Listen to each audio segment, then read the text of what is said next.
మీరు ఈ ఈ రోజుల్లో చాలా మందిలో చూస్తూ ఉంటాం. పీసీఓడి చాలామంది సఫర్ అవుతున్న కండిషన్ అది. పీసీఓడి కానీ లేదా దాన్ని పీసీఓఎస్ సిండ్రోమ్‌గా పిలుస్తూ ఉంటాం.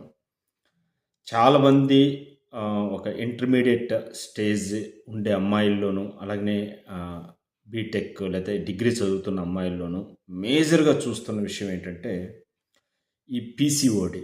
మీకు తెలుసా ఈ పీసీఓడికి మన బౌల్ హ్యాబిట్స్‌కి అంటే ఒక కాన్‌స్టిపేషన్ మలబద్ధకానికి చాలా దగ్గర సంబంధం ఉంటుంది.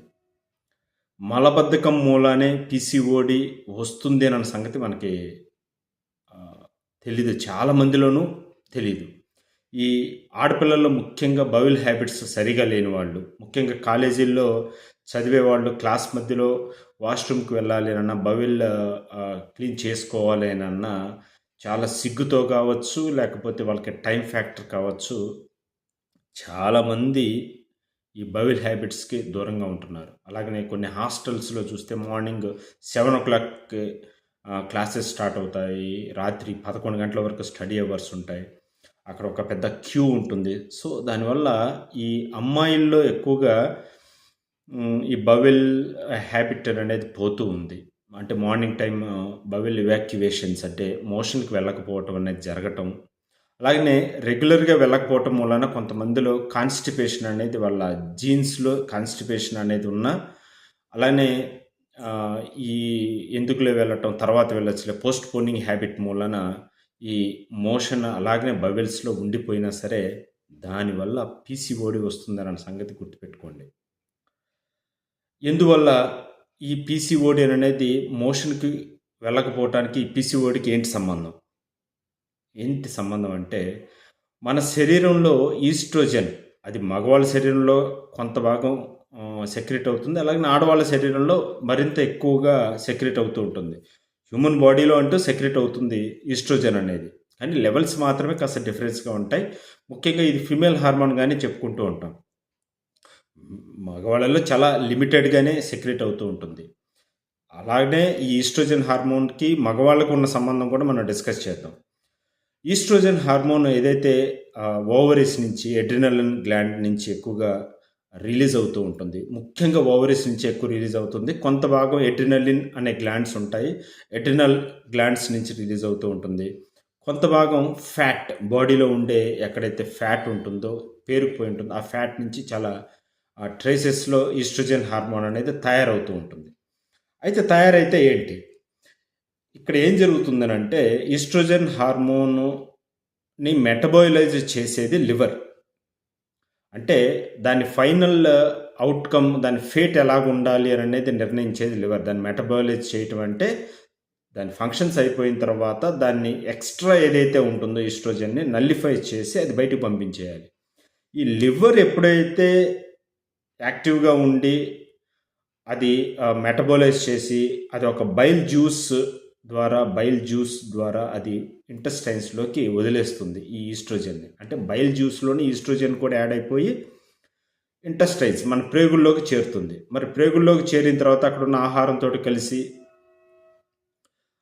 దాంతోటి మోషన్‌లోకి ఫీకల్ మ్యాటర్‌లోకి కన్వర్ట్ అయిపోయి మలంలాగా మారిపోయి మలంతోటే ఉండిపోతుంది. ఈ టైంలో మల విసర్జన చేస్తే మోషన్‌కి బౌల్ మూవ్‌మెంట్స్ అంతా ఎవాక్యుయేట్ క్లీన్ చేసుకోగలిగితే అది బయటకు వెళ్ళిపోతుంది. ఒకవేళ వెళ్ళలేదని అనుకోండి, ఈ మలంలో ఉన్న ఈస్ట్రోజన్ 20-40% ఏదైతే బయటకు వెళ్ళిపోతుందో మలం ద్వారా అది మొత్తం మళ్ళీ రీఅబ్జర్బ్ అవుతుంది. అలాగనే యూరిన్‌లో కూడా ఇది పాస్ అవుతుంది. ఈస్ట్రోజన్ అనేది ఒక 40% దాకా యూరిన్‌లోను, స్వెట్‌లోను బయటకొస్తూ ఉంటుంది. ఇలాగ బయటికి వెళ్ళకుండా అలాగనే మోషన్‌కి వెళ్ళకుండా మోషన్‌లోనే ఉండిపోతే అది మళ్ళీ రీఅబ్జర్బ్ అవుతుంది. రీఅబ్జర్బ్ అయిపోయి బ్లడ్‌లోకి ఎంటర్ అయిపోతుంది. బ్లడ్‌లోకి ఎంటర్ అయిపోయిన తర్వాత ఈస్ట్రోజన్ హార్మోన్ ఎప్పుడైతే బ్లడ్‌లోకి ఎంటర్ అయిపోయిందో ఆ కండిషన్ మనం ఈస్ట్రోజన్ డామినెన్స్ అని అంటాం.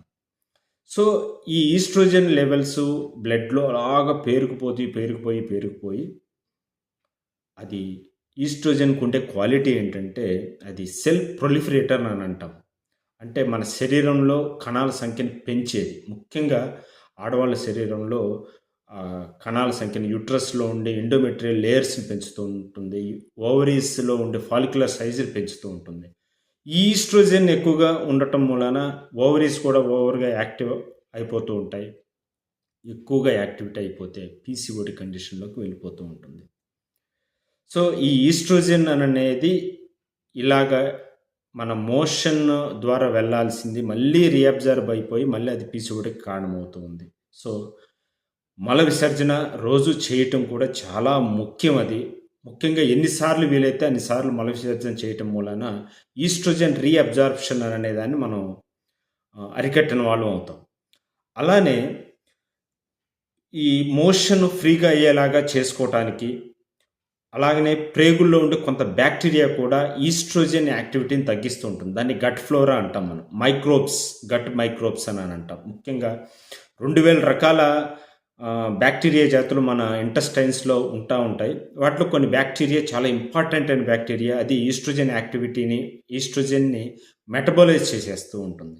దాన్ని నల్లిఫై చేస్తూ ఉంటుంది. అంటే మనకి గట్ ఫ్లోరా కరెక్ట్‌గా ఉన్నా సరే, ఈస్ట్రోజన్ యాక్టివిటీని కాస్త తగ్గించుకోవచ్చు. అంటే బాగా పులిసిన మజ్జిగ తీసుకోవటం అనేది, లేకపోతే స్పోర్లాక్ శాచెట్స్ అనేవి మెడికల్ షాప్స్‌లో దొరుకుతుంటాయి. అది ఒకరోజు పాలు తోడు వేసినప్పుడు పాలల్లో వాటితో పాటు ఆ పౌడర్ కూడా వేసేసినట్టయితే బ్యాక్టీరియా బాగా పెరిగి మన ఇంటెస్టైన్స్‌లో కూడా ఆ బ్యాక్టీరియా ఫ్లోరా అనేది బాగా పెరగటానికి అవకాశం ఉంటుంది. ముఖ్యంగా పులిసిన ఏదైనా దోసలు కావచ్చు, ఇడ్లీ పిండి కావచ్చు, లేకపోతే పెసరట్లు కావచ్చు, ఏదైనా ఇటువంటి ఫుడ్ ఎక్కువగా తీసుకున్నప్పుడు బ్యాక్టీరియా ఫ్లోరా పెరుగుతుంది.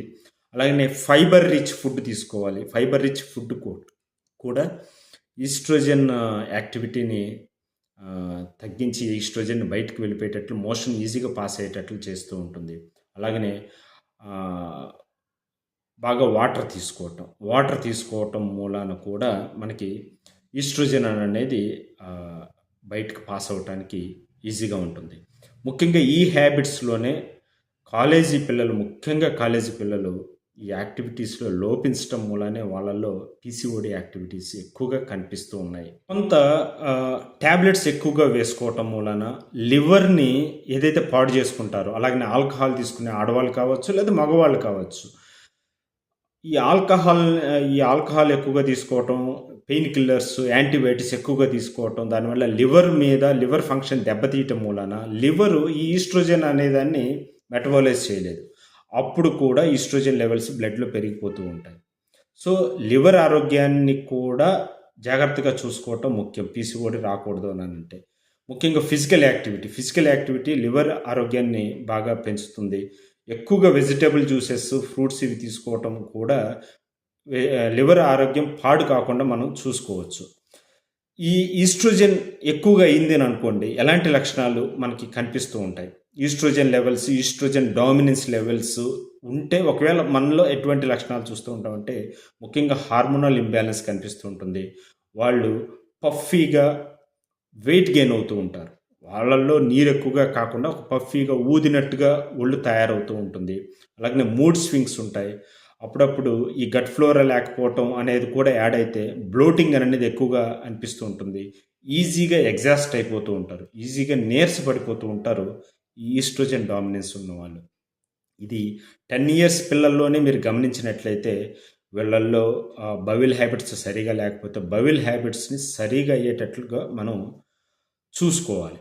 అలాగనే ఈ ఈస్ట్రోజన్ మెటబాలైజేషన్ అనేది బాగా జరగాలి అని అనుకున్నప్పుడు ఒమేగా 3 యాసిడ్స్ ముఖ్యంగా ఫ్లాక్స్ సీడ్స్‌లో మనకు దొరుకుతూ ఉంటాయి. అలాగనే ఆలివ్ ఆయిల్‌లో దొరుకుతూ ఉంటాయి. అలానే ప్రోబయాటిక్స్ లాంటివి మనం ఎంకరేజ్ చేస్తే వాళ్ళకి ఆటోమేటిక్‌గా అలాగే విటమిన్ డి అనేది కూడా మనం ఇవ్వగలుగుతూ ఉంటే ఈ ఈస్ట్రోజన్ అనేది ఈజీగా బయటికి ఎలిమినేట్ చేయవచ్చు మనం. ఈస్ట్రోజన్ కావాలి. కాకపోతే శరీరంలో అది పేరుకుపోకుండా అది వెళ్ళాల్సిన రూట్‌లో బయటికి ఎలిమినేట్ అయిపోతూ ఉంటే ఇటువంటి పీసీఓడీ సమస్యల్ని ముఖ్యంగా తగ్గించుకోవచ్చు. దీనికి హోమియోపతిలో కూడా చాలా మంచి మెడిసిన్స్ ఉంటాయి. పల్సిటిల్లా అనే ఒక మెడిసిన్ ఉంటుంది. గ్రాఫైటిస్ అనే ఒక మెడిసిన్ ఉంటుంది. సెపియా అనే ఒక మెడిసిన్ ఉంటుంది. చాలా రకాల మందులుంటాయి హోమియోపతిలో కూడా. మీరు దగ్గరలో హోమియోపతి డాక్టర్‌ని సంప్రదించొచ్చు. ఈ పీసీఓడి అనేది ఇప్పట్లో చాలా రకాల సమస్యలకి కారణమవుతుంది. ఇన్ఫెర్టిలిటీకి కారణమవుతుంది. అలాగనే వెయిట్ గెయినింగ్‌కి కారణమవుతుంది. ఈ పీసీఓడి అనేది. అలాగనే డయాబెటిస్‌కి కారణమవుతుంది. అలాగనే అవాంఛిత రోమాలనంట అన్‌వాంటెడ్ హెయిర్ ఆడవాళ్ళలో మీసాలొచ్చేయటం, గడ్డాలొచ్చేయటం కూడా కారణమవుతుంది. So, ah, be careful about the bowel habits. మల విసర్జన అనేది కరెక్ట్‌గా జరగాల్సిందే. వాళ్ళకవసరమైతే స్కూల్లోనో లేకపోతే వాళ్ళకుండే కాలేజీలోనే అక్కడుండే స్టాఫ్‌కి మీరు రిక్వెస్ట్ చేసుకోండి. మా వాళ్ళకి ఏదైనా టైంలో బవెల్ మూవ్‌మెంట్స్ అనిపిస్తే బయటికి పంపండి అనేది ఎటువంటి అడ్డు చెప్పకుండా పంపండి. ఇది పేరెంట్స్ యొక్క బాధ్యత. Thank you.